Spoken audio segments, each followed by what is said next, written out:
Hi, Merry Christmas. It's December 15th, and today's reading is The Young Hero and the Horrible Giant. God's people had some scary enemies, but the Philistines were the scariest of them all. And now the Philistines had come to fight them. The Philistines had a secret weapon called Goliath. Goliath was a terrifying soldier, and worst of all, a giant. A giant so strong and so tall, and so scary that no one had ever been able to fight him, and lived to tell the tale.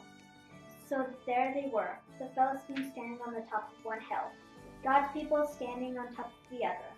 Every day Goliath came out and shouted, "Send your best soldier to fight me. If he wins, we will be your slaves. But if I win, you will be our slaves." No one spoke. No one moved. "Chickens," Goliath bellowed, your God can't save you. I'll rip your heads off and have you on toast." His beady, greedy eyes glowered at them hungrily from under his horrible helmet, as if any minute he really might just gobble them all up. And he laughed his terrible laugh. Ha ha ha ha, it boomed, echoing horribly around and around the dry valley. Well, Goliath might just as well have been a green, slimy monster with 3 heads, because God's people froze with fear. Their eyes glazed over, and they turned deathly pale. They knew if someone didn't do something quickly, if someone didn't save them, but God would do something. He would send someone to save them. Now you remember that David was the youngest son of Jesse? Well, his brothers were soldiers in the army.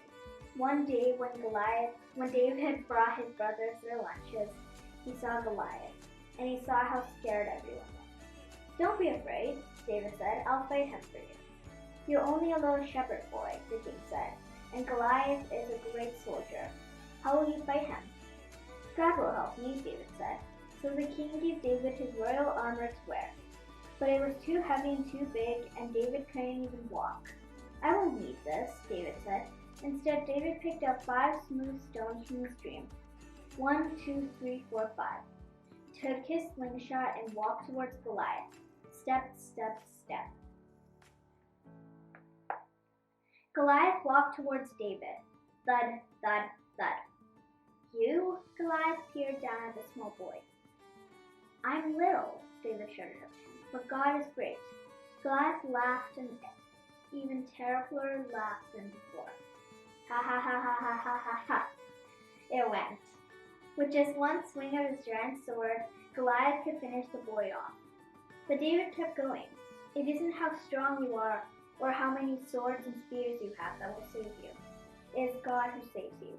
This is God's battle, and God always wins his battles. David put a stone in his sling, swung it around, and let it go. The little stone flew, whiz, like a bullet through the air and struck Goliath, thud, right between the eyes. Goliath stopped laughing. He stumbled and staggered, and crash, fell dead. When the Philistines saw Goliath was dead, they ran away, and when God's people saw them running away, they cheered. God had saved his people. David was a hero. Many years later, God would send his people another young hero to fight for them and to save them. But this hero would fight the greatest battle the world has ever known.